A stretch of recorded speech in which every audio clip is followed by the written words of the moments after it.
할렐루야. 테슈바 27번째 날 되었습니다. 오늘은 우리가 너무나 잘 알고 계시는 우리 국제적인 치유 사역자, 이 땅에 한 주님이 오시는 그날 직전에 일어날 수 있는 그 환난의 때를 어떻게 극복해야 할 것인지에 대한 그 놀라운 일들을 지금 기도하며 준비하시는 한성준 목사님을 모시고 이 시간에 27번째 테슈바의 날의 기도를 하도록 하겠습니다. 할렐루야, 반갑습니다. 주님의 시간표는 5782년 나팔절을 향하고 가고 있습니다. 나팔절이 우리 태양력으로 9월 6일 저녁부터 시작이 되죠. 그로부터 10일 후가 대속죄일인데 지금 현재 우리는 주님의 시간표에 맞춰서 테슈바, 즉 대속죄일에서 40일 전 날 하루를 시작해서 40일 동안이 테슈바, 주님께 돌아가는 회개의 기간인데 지금 27번째 아침을 유대력으로 맞이했습니다. 그래서 오늘은 이제 우리가 테슈바의 본질로 돌아가는 데 있어서 결국 우리는 킹덤, 하나님 나라에 또 하나님의 이 땅에 오심을 준비하는 그 준비의 기간으로 어떻게 그 본질 속으로 들어가는지에 대해서 좀 나눠보길 원합니다. 그래서 주님께서 마태복음 5장에서 8장까지 우리 주님께서는 산상수훈을 통해서 천국의 삶에 대해서 우리에게 명확하게 말씀해 주셨습니다. 특별히 또 마태복음 5장 3절에서 10절까지에서는 산상팔복이라 위대한 또 명제를 가지고 우리에게 또 킹덤의 삶에 초청을 하신 것이죠.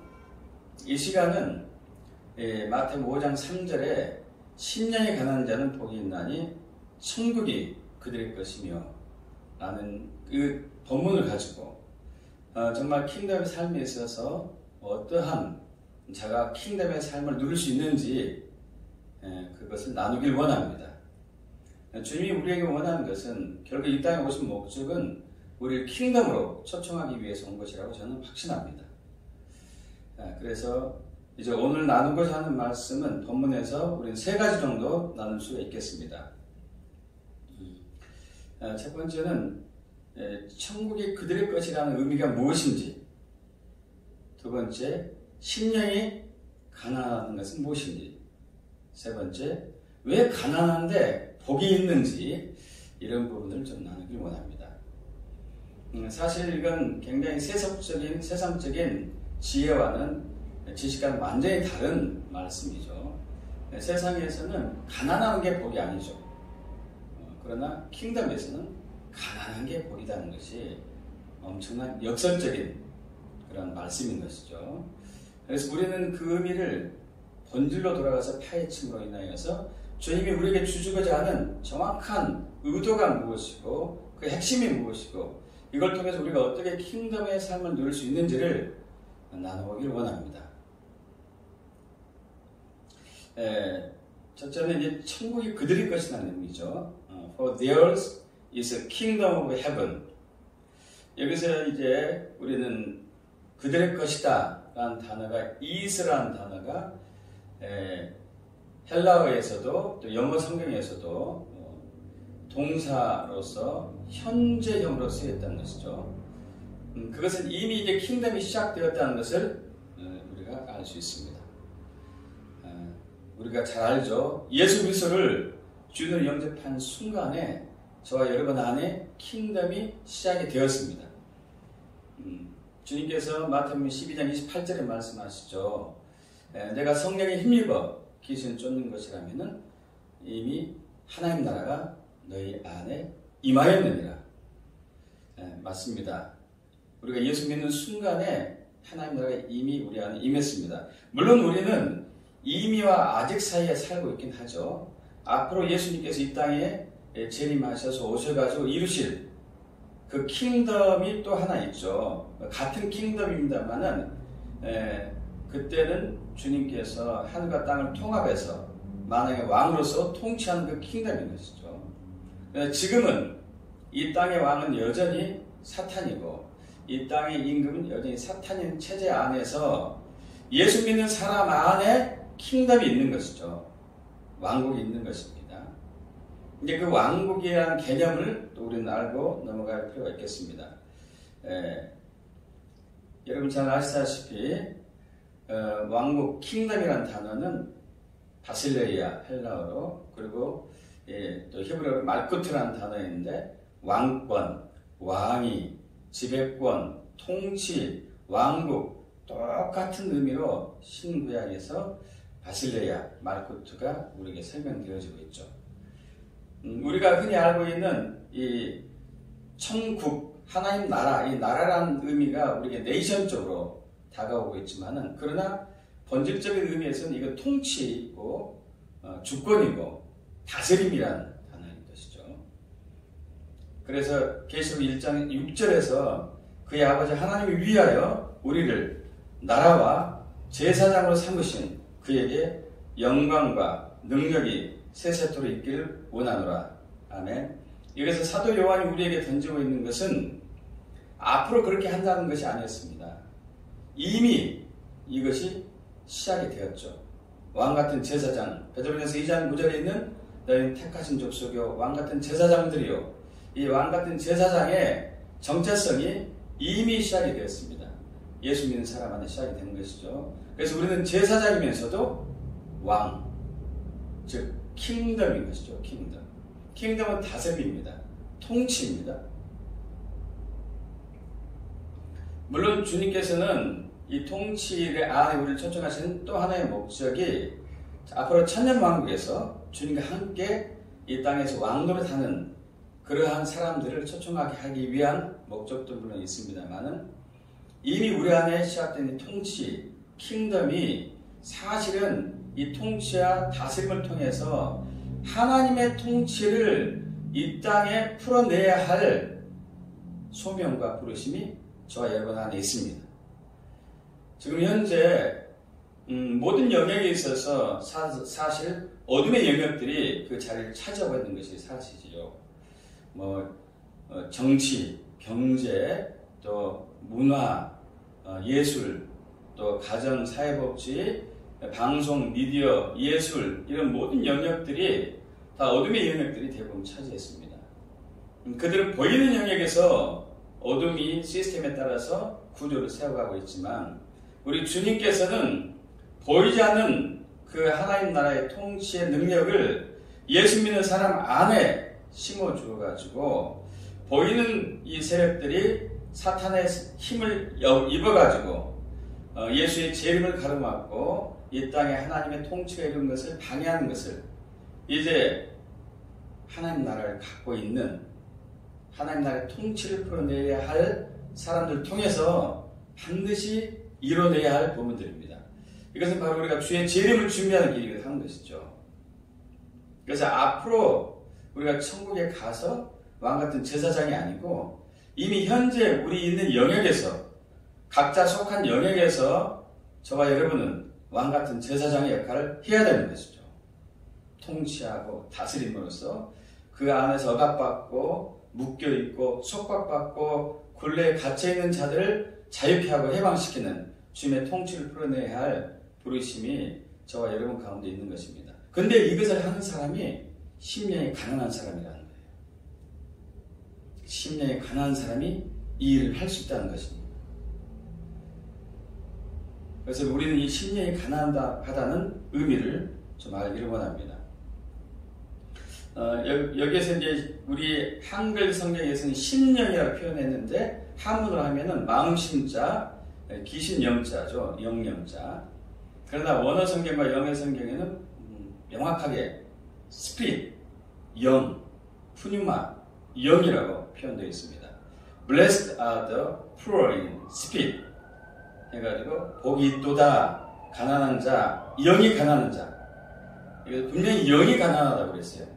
혼이 가난한 것도 아니고 육이 가난한 것도 아니고 그래서 영이 가난한 것이 무엇인가를 좀 우리가 명확하게 이해해야 할 필요가 있는 것이죠. 먼저 이제 이 가난의 의미를 좀 더 보고 넘어가겠습니다. 여러분, 가난의 의미, 여기서 주님께서 사용하고 있는 이 단어는 이 가난의 의미가 크게 헬라어로 두 가지가 있는데, 하나는 상대적인 가난, 페네스라는 단어, 또 하나는 절대적인 가난, 빈곤, 푸토코스라는 단어가 있죠. 근데 여기서 주님이 사용한 단어는 푸토코스로 절대적인 가난을 의미했어요. 절대적인 가난. 그런 상대적인 가난은 글자 그대로 상대적으로 가난하다는 의미예요. 어떤 사람이 집을 두 개를 가지고 있는데 나는 전세를 살고 있다. 그럼 그 사람보다 내가 가난한 것이죠. 그건 상대적인 가난이죠. 어떤 사람이 박사학위 두 개를 가지고 있는데 나는 겨우 초등학교만 나왔다. 이건 지식이 가난한 건데 이건 상대적인 가난인 것이죠. 그러니까 절대적인 가난은 당장 그것이 없으면 살 수 없는, 죽을 수밖에 없는, 생명과 관련이 있는 그 가난을 의미하고 있습니다. 그러니까 주님은 우리에게 그걸 요구하고 있는 거예요. 절대적으로 가난한 영, 절대적으로 가난한 영. 근데 우리는 육적인 존재이기 때문에 상대적인 가난에 굉장히 익숙해져 있고 상대적인 가난을 고통스러워하고 있는 것이죠. 그러나 주님은 우리에게 절대적인 가난에 들어가 본 적이 있느냐? 절대적인 가난한 사람들이 천국을, 킹덤을, 통치를, 다스림을 할 수 있다. 이렇게 던지고 있는 것이에요. 사실 이 절대적인 가난은요, 저와 여러분의 의지로는 느낄 수는 없습니다. 왜냐하면 영적인 부분이기 때문에. 이것은 영이 절대적으로 가난한 거거든요. 우리는 육이 가난한, 몸이 가난한 것은 건강이 약하다는 거겠죠. 근데 이제 그것도 상대적인 가난이겠죠. 혼이 가난한 것도 상대적인 가난인 거예요. 그러나 영의 가난은 절대적인 가난입니다. 왜? 영원한 생명과 관련이 있기 때문에, 우리의 진정한 생명과 관련이 있기 때문에 절대적인 가난인 것이죠. 그래서 주님은 우리에게 이런 절대적인 가난을 느끼길 원하는 것이죠. 영이 죽어, 육이 죽어 영이 사는 사람이라는 책을 쓴 일본의 한 공학자가 있었습니다. 그는 자신이 육이 죽고 난 이후에, 즉 이제 큰 중풍을 이제 걸렸죠. 그래가지고 사경을 헤맨 상황 속에서 그는 예수를 만났습니다. 혼수 상태에서. 예수를 만나고 난 이후에 자기는 알았어요. 내가 절대적으로 영이 가난한 것을. 그동안 자기는 일본에 잘 나가는 공학 박사로서 부러울 것이 없는 상대적인 부유함 속에 살았지만은, 그러나 예수님 앞에 서는 순간에 자기는 절대적인 빈곤에 있는 가난한 사람임을 알았습니다. 그래서 그는 그 사경 속에서 환상 중에 살아가신 예수님을 주인으로 영접한 것이죠. 절대적인 빈곤에서 그는 복의 근원이 되신 예수를 만났습니다. 복의 근원이 되신 예수를 만남으로써 바로 킹덤이 그 안에 들어오게 된 것이죠. 그래서 그의 삶은 완전히 바뀐 것이죠. 세속적인 삶에서 킹덤의 삶으로 바뀌었습니다. 어둠의 시스템 속에서 그는 이제 킹덤의 시스템 속에서 주의 오시는 길을 준비하는 삶으로 완전히 바뀐 것이죠. 주님은 우리에게 산상팔복에서 산상수훈에서 첫 번째 명제로 심령이 가난한 자가 되기를 원하고 있습니다. 여러분, 심령이 가난한 것은 저와 여러분의 의지로 발견되어질 수 있는 것은 물론 아닙니다. 그것은 성령께서 저와 여러분에게 비춰주어야만 알 수가 있습니다. 제가 하나 한 약사 분이 있습니다. 그분이 한 번은 이제 원래는 그분이 예수 믿지 않던 분이었는데요. 주님의 은혜로 예수 믿는 아내와 예수 믿는 여자와 결혼을 하게 되었습니다. 그리고 결혼 생활하면서 주일마다 교회를 가는 아내를 보고 당신 언제부터 교회 다녔습니까? 하고 묻곤 했죠. 그런데 아내는 자꾸 이제 같이 교회를 가자고 얘기했었고, 자기는 약사분들이 대부분 주일날만 신이기 때문에 나는 아침부터 밤늦게까지 근무하고 쉬는 날은 주일날 하루뿐이다. 이날만이라도 나는 좀 쉬고 싶다 하고 계속 거부를 하고 있었었고, 그러길 7년이 있었었죠. 그러다가 한 번은 마음에서 이런 생각이 들었죠. 정말 매주 아내가 교회 가자고 하는 것 이제 너무 힘들다. 둘 중에 하나를 해야 되겠다. 내가 교회를 나가든지 아니면 아내가 교회를 가지 못하게 하든지 둘 중에 하나를 해야 되겠다.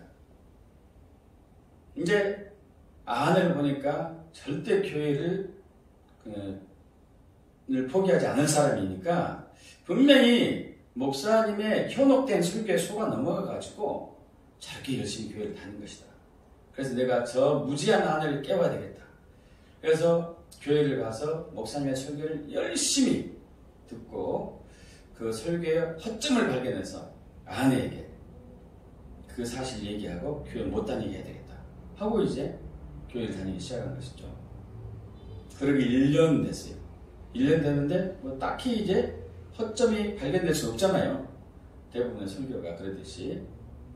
그런데 한 가지 궁금한 게 들었어요. 교인들이 말씀을 듣는 중에 눈물을 훌쩍훌쩍 하기도 하고, 찬양하는데 눈물을 훌쩍훌쩍 하기도 하고, 기도하는데 울기도 하고. 그래서 너무 의아해가지고 자기는 그런 적이 전혀 없기 때문에 자기가 연배 비슷한 사람에게 물어본 거죠. 청장년 회원에게. 저 사람들 왜 웁니까? 청장년 회원이 좀 지혜가 있었어요. 속으로 이분이 아직 예수를 모르는구나. 그래서 꼭 알기를 원합니까? 예, 궁금합니다. 그러면 성경 읽어보십시오. 성경이 답이 있습니다. 그렇게 얘기했던 것이죠. 그래서 이분이 그날부터 하루도 빼지지 않고 성경을 읽었어요. 구약을 다 읽고 사복음서 읽고 사도행전 읽고 해도 별 저기에 반응이 없었어요. 이걸 그만둬야 되나, 그래도 얼마 안 남지 않은 거니까 끝까지 읽어야 되겠다 하던 도중에 로마서 3장을 읽는 도중에 의인은 없나니 하나도 없다. 모두 다 치우쳐 악을 행할 뿐이다. 이 말씀을 딱 보는 순간에 의인이 없다고? 그럼 난 죄인이라는 소린가? 내가 죄인일 리가 있나? 난 죄인이 아니지 하고 이제 넘어가는 거죠. 그런데 계속적으로 그 말씀이 생각나는 거예요.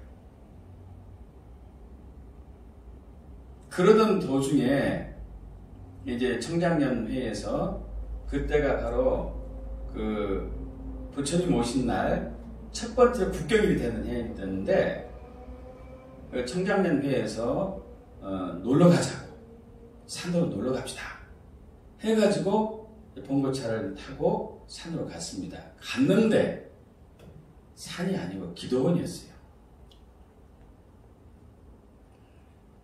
그래서 아차 했죠 뭐. 그래서 그날 이제 저녁에 기도원에서 목사님 설교를 듣고 빨리 내려갈 텐데, 혼자 왔으면 내려갈 텐데 같이 왔으니까 혼자는 못 내려가겠고, 그래서 목사님 설교를 듣는 둥 하는 둥 그냥 그렇게 있다가 언제 끝나나 해서 10시에 끝나고 되는데 10시가 돼도 안 끝나더래요. 겨우 11시가 됐어요. 11시 되고 나서 다 떠났는데 자기는 자리에 잠깐 멍하고 앉아 있었는데요. 갑자기 화면이 하나 보였어요. 화면이. 다 이미 끝났는데 왜 화면이 여기 있지? 이 화면에 아주 꼬맹이가, 아주 작은 아이가 죄를 짓고 있는 거 봤어요. 저런 작은 아이도 죄를 짓는구나. 근데 그 아이가 또 다른 죄를 짓고, 또 다른 죄를 짓고, 그 아이가 점점 자라면서 계속 죄 짓는 걸 봤어요. 근데 자세히 봤더니 자기 어릴 때 모습이었어요. 자기였어요, 자기. 수많은 죄를 짓는 것을 봤어요. 그때부터 이 사람 눈에 하염없이 눈물이 흘러내리기 시작한 거죠. 나중에 통곡하면서 울고 콧물 눈물을 다 쏟고 4시간 동안.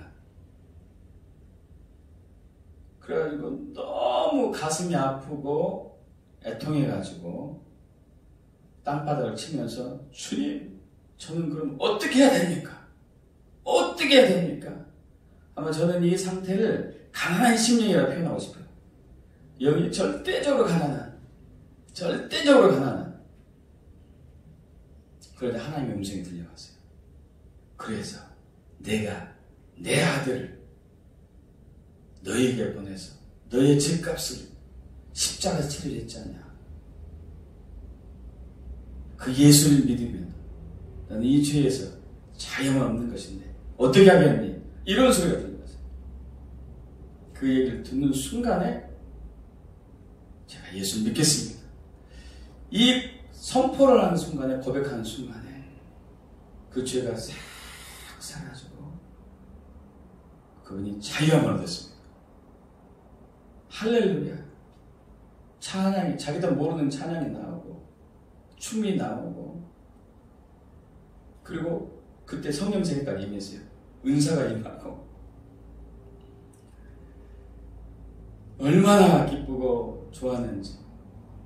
그래서 이제 청장리 회원들하고 집에 돌아왔죠.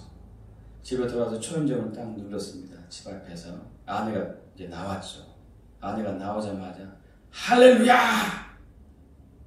한 번도 그런 적이 없었던 남편의 모습을 보고 아내가 깜짝 놀란 거죠. 무슨 일이 있었습니까? 예, 있었습니다.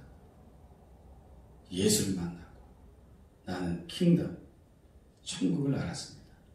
천국이 내 것입니다. 나는 킹덤을 통치로 가는 그 영광스러운 대열에 바늘에 섰습니다. 할렐루야. 자, 테슈바 기간입니다. 하나님께서 우리는 본질로 초청하고 있죠. 주님으로 가는 것이죠. 가난한 심령의 본질은 주님으로 가야지 해결되는 것이죠. 주님만 해결할 수 있는 것이죠. 그런데 그 가난한 심령은, 가난한 영은 우리 육으로, 우리 혼으로 느낄 수는 없습니다. 주님만이 느끼게 할 수 있어요. 주님이 우리에게 비춰주셔야만 돼요. 근데 우리는 상당히 교만해가지고 그 교만함 때문에, 혼적인 육적인 교만함 때문에 자꾸 그거 가려지곤 합니다. 은사가 있다고 해서, 성경을 많이 지식적으로 알고 있다고 해서, 또 부유하다고 해서, 또 지식이 많다고 해서, 이런 여러 가지 이유 때문에 우리 영적인 가난함을 애써 모면하려고, 외면하려고 하는 것이죠. 여러분, 아닙니다. 주님은 항상 우리가 영적인 가난함 앞에 직면하기를 원합니다. 항상 영적인 가난함 앞에 서기를 원합니다. 거기에 주님의 임재가 있고 주님의 역사가 있고 킹덤의 통치가 풀어지는 것이죠. 우리 계시록 3장에서 라오디가 교회에게 주님이 책망하신 것이 있잖아요. 나는 부유하다, 부자다. 그런 이 라오디가 교회에게 아니다, 너는 가련하고 불쌍하고 눈멀고 벌거벗었다. 주님이 얘기하고 있습니다. 여러분, 저와 여러분 그걸 발견해야 돼요. 이건 절대적인 빈곤을 발견해야 돼요. 계시로, 성령의 은혜로. 그래서 다시 한번 테시바 기간에 우리 겸손하게 주님 앞에 섭시다. 엎드립시다. 무릎 꿇읍시다. 그러니까 주님, 저의 가난함을 다시 한번 비춰주시고 제가 주님 앞에 절대적인 가난을 느끼고 무릎 꿇을 수 있도록 은총을 베풀어 주시옵소서. 이런 사람이 복이 있을 줄 믿습니다. 이런 사람이 킹덤의 삶을 살 것을 믿습니다. 이런 사람이 통치의 영역에 세워질 것을 믿습니다. 우리는 모든 영역에 통치를 되찾아와야 됩니다. 대적의 성문을 취하고 음부의 권세를 무너뜨려서 주님 오신 길을 회복해야 되는 것이죠. 태수가 기간, 그러한 기간에 축복하며 기도하겠습니다. 주님 감사합니다. 팔복의 첫 번째 복, 심령이 가난한 자는 복이 있나니 천국이 그들의 것이며 하신 주님, 그렇습니다. 우리는 육적인 교만이 영의 헐벗음을, 영의 가난을 가로막고 있습니다. 우리의 이러한 교만을 긍휼히 보시고 우리의 가려진 눈을 벗겨주시고 우리의 영의 헐벗은 것을 보게 해주시옵소서. 그래서 우리의 영적인 절대적인 가난함에 절대적인 복이 되고 생명이 되는 주님을 만나고 주님을 취하고 주님 안에 거하고 그래서 통치 삶으로 회복될 수 있도록 태수박 기간 동안에 열어주시옵소서. 그래서 대한민국의 주의 통치가 온전하게 이루어지길 원합니다. 그래서 주님을 찬양하며 우리 주 예수 그리스도로 기도합니다.